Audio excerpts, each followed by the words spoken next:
This is Darren with Reboot Congress, and I'm here today with Ed Martin. I was going to ask him a few questions.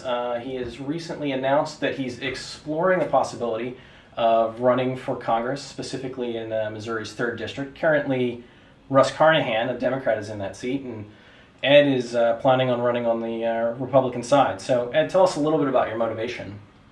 Well, I tell you, I've thought for a long time about being in public service, and I've had the privilege of periodically getting to do that. I remember when I finished school once, I went to work for the church, which was very rewarding. And then another point, I was appointed to run the St. Louis Board of Elections, and that was gratifying. And I went to work for the state of Missouri. So I kind of I like to think about public service.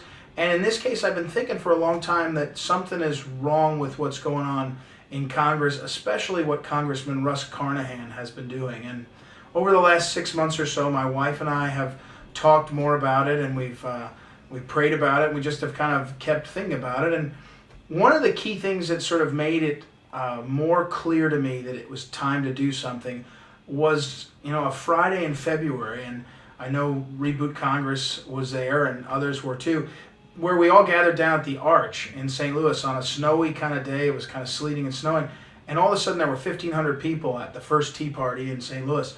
And I remember thinking that something strange is going on. It wasn't just me and my wife that were worried about what was happening, but it was also all these other people. And from that point on, it's just been a steady process of thinking, what can I do? How can I contribute? And what could we do, my wife and I, to make a difference? And that really got me to the point where I thought it's time to file the paperwork. It's time to go out and ask people, what do they think about what's going on in America? What do they think about getting rid of Congressman Carnahan, and would they support me in doing that? And that's kind of how it came about. You talked about healthcare, and one of the issues that has come out, I've attended both the Russ Carnahan town hall a week and a half ago, and McCaskill's inadvertent Tea Party earlier this week. Right.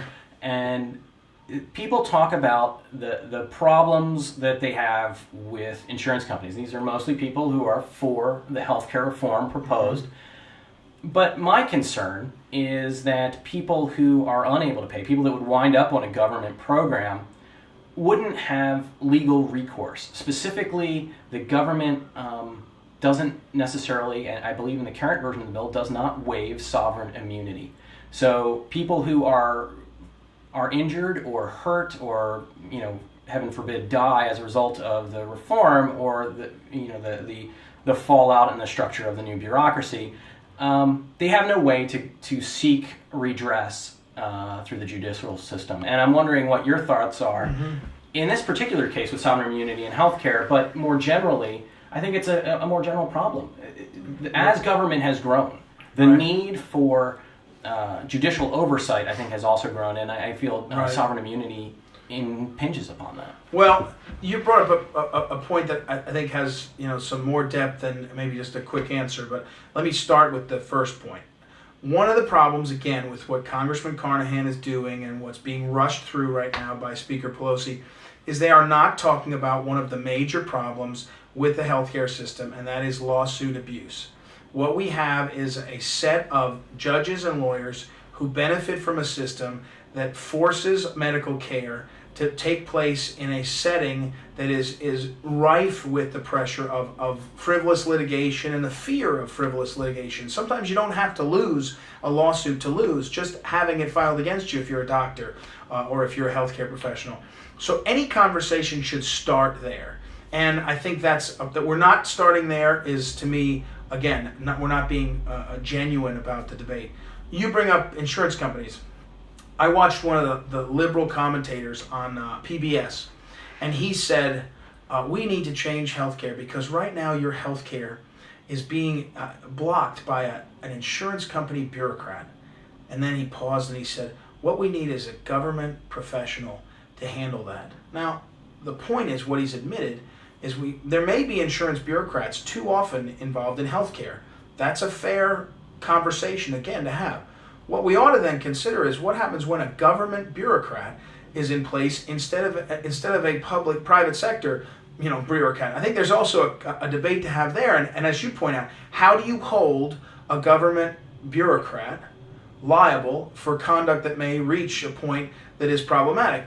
First of all, what you should do is elect and not elect people that will hold the values you want, and they can hold a bureaucrat accountable.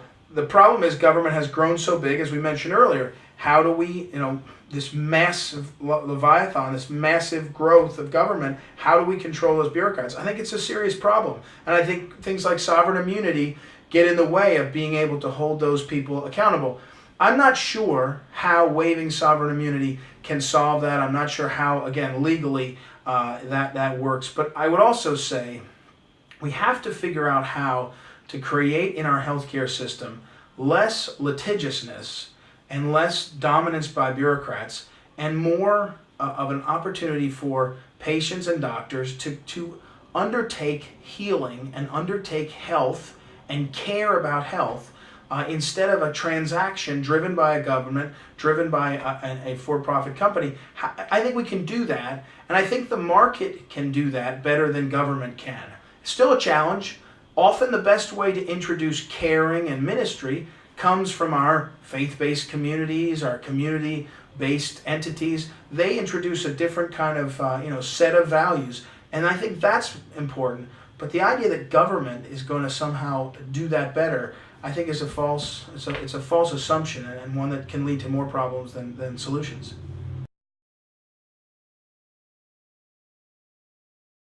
As we wrap this up today, I was wondering if you could just give me your website and if there's a contact phone number where people could get more information. Yeah, please do. Please get in touch. EdMartinForCongress.com is the name of our website. EdMartinForCongress.com. The phone number here at the campaign is, the office we have is 314-256-1776. It's 314-256-1776, and we welcome any support, any interest, any comments, and I appreciate the time.